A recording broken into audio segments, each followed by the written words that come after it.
Welcome back to the channel, RacerX here, and today I'm back with my buddies at Courtesy Dodge Jeep Chrysler Ram in Tampa because I wanted to come down here and do a little survey of their inventory, so to speak. And I know that may sound a little bit weird, but many of you guys have been messaging me saying, look, why does Dodge have so much inventory right now? It is insane when you go to all the dealerships, just how much inventory they really have. Well, today I thought I would take a closer look at this particular dealership and their inventory and maybe dissect really what is going on. If there is a massive amount of inventory out there, what is the reason behind it all? So we're going to take a close look at that today. If you guys are brand new to the channel, don't forget, hit subscribe. You can find that button right over here.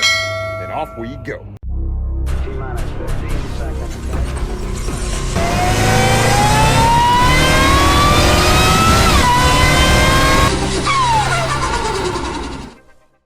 Before we get on with today's video, I need to make a very quick but very important announcement because just recently my Instagram was hacked. And when I say hacked, I mean like fully hijacked. I have no way to get into my Instagram right now, and they are sending out all sorts of messages to all of my people that have been messaging normally on my Instagram, RacerXOfficial, and they've been posting, talking about me getting a brand new Lamborghini Urus because I'm so good at Bitcoin, and a brand new Tesla, which you guys know how much I love to go get a brand new Tesla because of my success with Bitcoin. I mean, obviously, this is a fully hacked account.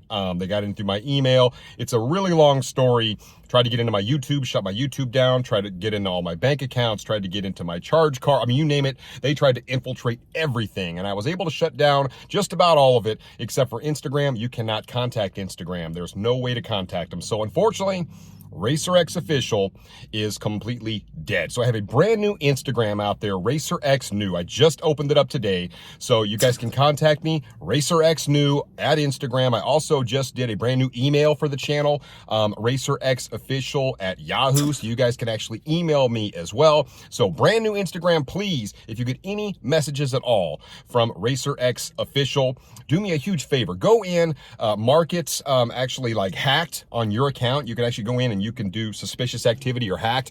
I need everybody to do that so they'll at least shut that thing down. I hope they take notice, but it's super, super frustrating because they're making all sorts of posts as me, but I promise you guys, it's not me. I'm not trying to get you to buy Bitcoin. Please do not be the person that falls for that crap. And please go follow me at RacerX New on Instagram. On we go with the video. Here is just a small sample of the cars they have available at this dealership. You can see multiple Hellcats sitting inside. Actually, there's a Demon 170 just came in. This is the last batch of the Demon 170 showing up. Customer has yet to come get that car, but that car is sold. And as you look over here, you can see they've got TRXs, brand new, beautiful TRX Midnight Edition. Got a red and black TRX over here. So I'm gonna take a little walk around the lot and just kind of survey the amount of inventory this dealership has. You can see quite a bit actually just right here behind me. There's a whole row that's probably a little bit hard to see, a whole bunch of Ram trucks up there. They've got a sampling of just about everything up here, and their front lot is full, but I'm seeing a lot more. I'm gonna walk over here and take a look. It's really kind of hard to see. I'll sort of lift the camera up just a little bit. It literally goes like a quarter mile that way. And this is only a part of what this dealership actually has on hand. Of course, they've got all sorts of Chrysler 300s here. You've got all sorts of Chargers right here, Challengers. You've got tons of the Chrysler minivans. And for those of you that remember what it was like during COVID and even post-COVID, I mean, there were just no cars out there to be had. Inventory was extremely scarce. Dealerships were charging a premium for basically everything. But just look at all this inventory here. You got Pacifica minivans. Take a look at these Durangos right here. You've got massive amounts of Ram trucks. Here comes one right now, actually. But check out all these Rams. I mean, this line goes all the way down. Tons of these are Rams. And like I said, this only scratches the surface of what this dealership actually has. Take a look at all the Grand Cherokees going all the way down here. And one of the things that you have to keep in mind is just the price of these cars right now. This is a perfect example right here. Here you have a Grand Cherokee. It's a nice package. It's an Overland package, but nothing super crazy about this. It's got a 2-liter turbo. It's a plug-in hybrid, but just take a look at the price on this thing. Basically, you're looking at $81,000 for a Jeep Grand Cherokee. So basically, this is your family hauler. It's $81,000. And then, of course, you're going to pay a 10% interest rate right now as well. Here is another lot they have. And you can see you've got Compasses right here, more Ram trucks down there. Those are the big boys, the diesels down there, more Chargers, more Challengers right over here. As you can see, you've got more Jeep Cherokees, you've got Rubicons over here, all sorts of different things. Wagoneers, these are the Bad Daddy Wagoneers just sitting back here chilling, collecting dust. And if you step over to the other aisle here, take a look at all these Chargers just piled up here. Oh man, give you a little bit of a panoramic look here. I know I'm starting to lose my light, so the shadows are long, but look at all these things. Man, they've got a ton of them. Check out all the Challengers right here. More Ram trucks, just rows and rows. You can't even see all the Ram trucks. I know the sun's in your face just a little bit, but I mean, there are Ram trucks just shooting out the wazoo here. And like I said, this is only a portion of their inventory. They have so much sitting here. So again, here is part of the issue, because you've got a beautiful, sublime, wide-body Scat Pack car just sitting here chilling in this lot because they just don't have enough room up front. I mean, this is a very desirable car, at least in my mind it is. But then when you jump over here, you can see it's also a $65,000 sticker price for a Scat Pack. And for a lot of people, that simply isn't reality. I mean, when you throw in a 10% interest rate, even if you have good credit, essentially you're looking at what, $800-900 a month for that car. I mean, that is a big chunk of change.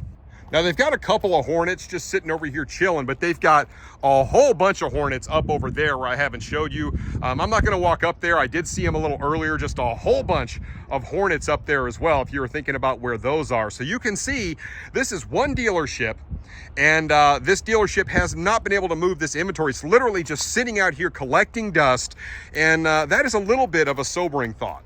It really is incredible just how many cars they have just sitting out here chilling. And like I said, it's a little bit of a weird thing because this is the last of a lineage, and they're not going to make any more of these Dodge Chargers and Challengers. A lot of these cars, this is the end of the line for them, yet they continue to sit based on a lot of the factors we just talked about. So I'm going to go get in front of the computer at home, do a little more research in terms of just how much inventory is out there on these lots, how many days of sell-through at this current rate, and I think those numbers might be pretty interesting. Now I'm at home, I've had a chance to do some research, I've got my computer right here, and what I found is pretty troubling to say the least. And many of you who have been following my channel for a long time, you realize I love the Dodge product. I've owned a Ram Rebel, a Scat Pack, a Hellcat, now a Demon, and I've driven all sorts of Stellantis vehicles and reviewed those things for you. Try to be a big proponent of the brand for quite a while. But the sales data here is just kind of ugly. And, you know, it's not like right when COVID was happening or even slightly after post-COVID where there's just no vehicles out there. And I don't know if it's a function of like the dealers just gouging people and people are sick of it, the price increases, what's going on. But man, there's been all sorts of other YouTube channels that have put out the raw sales data on the best and worst selling cars. So what I want to do is I want to let you guys hear from somebody else actually. Brian Mello has a pretty good channel. He put out a short about the 10 worst selling cars in the country right now. So I'm going to play that for you really quick and we'll talk about it. These are the 10 slowest selling vehicles in the United States as of this month, according to CarEdge. And number 1 is almost unbelievable, but starting things off at number 10 is the Maserati Levante with a 288-day supply, which means at the current sales pace, it would take 288 days to sell all of the Maserati Levantes currently available on the market. So number 9, the Jeep Cherokee with 301 days supply, followed by the Mercedes-Benz SL at number 8 with 319 days supply. Number 7, the Chrysler 300, 339 days supply. Coming in at number 6, the Jaguar F-Type with a 356 days supply. Number 5 with a 358 days supply is the Ford Mustang Mach-E. Number 4, the Dodge Challenger, 362 days supply. Number 3, Dodge Charger, 424 days supply, bringing us to number 2, the Dodge Hornet at 517 days supply.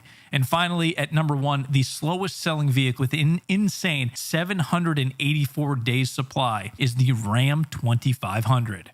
It is a bit of a sobering thought thinking that Stellantis has 7 of the 10 worst selling cars when you think about how many days supply these dealerships actually have on hand. I mean, well over a year of supply on most of these things to just sit there on the lots, not really an ideal situation. And yes, I realize this is just one person's list, but this is all over the place. I mean, you can literally go do the research online. Matter of fact, the guys from Car Edge, they do a lot of videos like this. I'm gonna play you a couple of more clips just to kind of drive this home, because they found basically the exact same thing. The list is just a little bit different, but it's basically the same. So I'm gonna give you just a little bit of information from those guys really quick.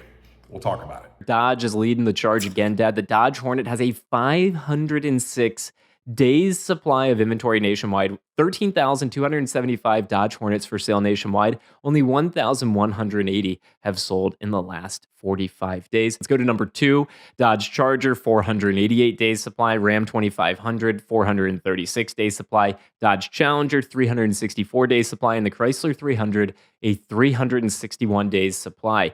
Dad, the first 7 vehicles on this list are Stellantis vehicles. 8 out of the top 10 are owned by Stellantis. There's 1 Nissan and 1 Ford in this list in the entire top 5. What the manufacturer and the dealer wants that to be is typically somewhere between 75 and 90 days, not 361 to 506 days. Dad, the Toyota RAV4 Hybrid, the market days supply for that vehicle, total opposite end of the spectrum. Yes. It is 1/100th what the Dodge Hornet is. There is a 5 days supply of Toyota RAV4 hybrids, 512 actively for sale right now.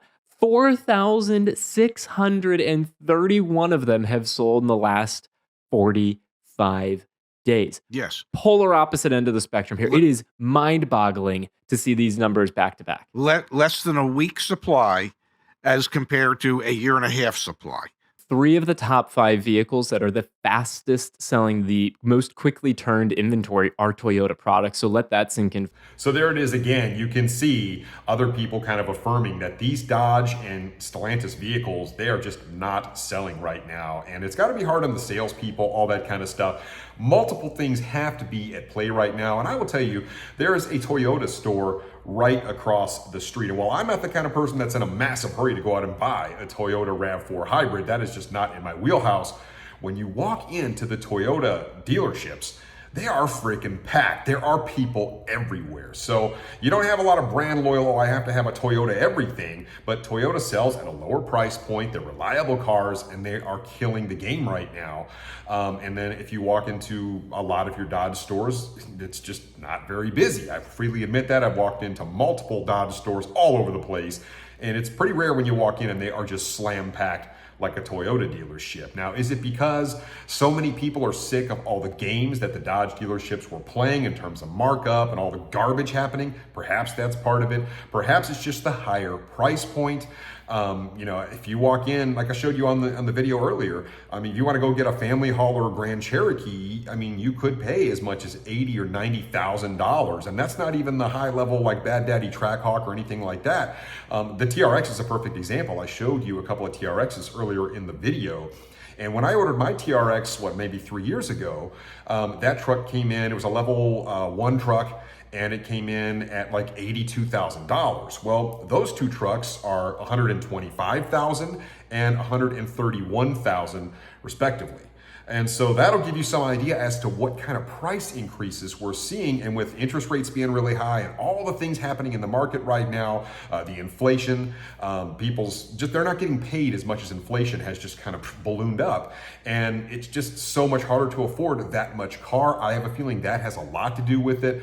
I can sit here and speculate all day in terms of like the reason behind why these vehicles are just not selling. I mean, the Hornet was really meant to be a car selling out there for the masses that was more affordable to help Dodge build all the fun stuff.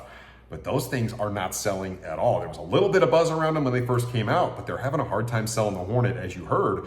And it's just not really panning out from a sales perspective. Also, keep in mind, we haven't seen any of the 2024/2025 Chargers that Dodge has kind of promised us. We've seen little clips of those cars being built and staged up and all that kind of stuff. I have a feeling that they're waiting to release those until a lot of these other cars are sold through. So here's the other thing. You're not seeing a lot of bonus cash from Dodge or Stellantis in general. On the Rams, you can get a pretty good deal right now. I don't think the deals are terrible on those, but say, for example, on a Charger or Challenger right now, when you look at the bonus cash, I just looked this up. Yeah, you can get a little bit on, say, like an SXT going up to like a GT type trim. On the RT, you can get $5,250 in bonus cash for the Southeast region, which is, you know, not too bad. But then when you jump up anything higher than that, they literally have nothing. There's no rebates, there's no bonus cash. So for like Scat Packs, Hellcats, anything like that, you don't really get much. And so I think in order to really start moving all of these units, Stellantis, I really feel like this is kind of a Stellantis decision. It's not Tim Kuniskis being like, I don't want to do this. They're going to have to figure out a way to give customers like a lot of money off sticker and start giving people incentives, like really low on the financing rates, or just, hey, look, you know, 5,000, 10,000, whatever, like start giving people money off the sticker price of these things. Because the product themselves, I mean, I think it's good product. It's just, I think a lot of people are struggling to afford it. Like I said, with today's interest rates and everything else going on, not everybody can afford $1,000 or a $1,400 a month car payment. It's just a really tough thing to do when you can walk across the street to Toyota and you can have a $300 or $400 car payment for a Corolla. It's just a completely different deal. So I think I'm actually like a lot of people out there in that I have interest in the product. It's just hard for me to afford it because, like right now, I'm considering going and taking my little Kia that I just bought because I knew I was getting that monster demon out there and trading it in. I was just at the dealership the other day. I saw that they had a 2024 Ram Rebel, and it was pretty awesome truck. I actually really like that truck, and it would do a heck of a job towing that monster demon out there to the track, so I didn't have to drive it out there all the time. So that was really my thought process in it. No, it's not going to get as great a gas mileage. It's a more expensive vehicle to operate and own. Yes, I get that, but it might be worth it if I can, you know, tow that car back and forth. And the issue is this: I owned a 2019 Ram Rebel, which I really liked, and had the same basic equipment on it, all that kind of stuff. 2019, I bought it brand new for, geez, after everything was all said and done, it was like $46,000 out the door. And the 2024 Rebel that I saw just the other day that I really liked is $70,000. So you're looking at, I mean, at $1,000 a month for that truck. And that's just got the regular 5.7 Hemi in it, just like my other Rebel did. I mean, it's basically the same truck. I think I was paying around $500 a month or something like that for the old truck. I'm looking at double the money right now for the 2024 Rebel, and it's just not worth doing right now. Not unless they go crazy with rebates and the interest rates go down, I'm just not doing that. So it's better I'll just drive the car to the track. I mean, it is what it is. So anyway, I mean, it's just one example, I think, about what a lot of people go through with this product. And man, it's sad to see because, like I said, I can't wait for them to come out with the 2024 Chargers. I know not everybody's a huge fan. I want to get my hands on one of those things, especially one of the Hurricane equipped models, because I want to test that thing out and see what it will really do, because I feel like there's a lot of potential there. But I think we're a ways away from seeing that car. And in the meantime, we kind of have what we have. What we have out there on all these lots, they've got to wait for all these things to sell through. So anyway, just wanted to kind of put this information out there, what I found out, what I saw. Not really ideal for the brand loyal Dodge enthusiast out there, but we know we've had a lot of shenanigans happening lately as it is, and there's a fair amount of discontent out there, and I think maybe that's starting to show a little bit. So anyway, I would love to know what you guys think about all of this in the comments down below, and I will catch you on the next one. So until then, RacerX.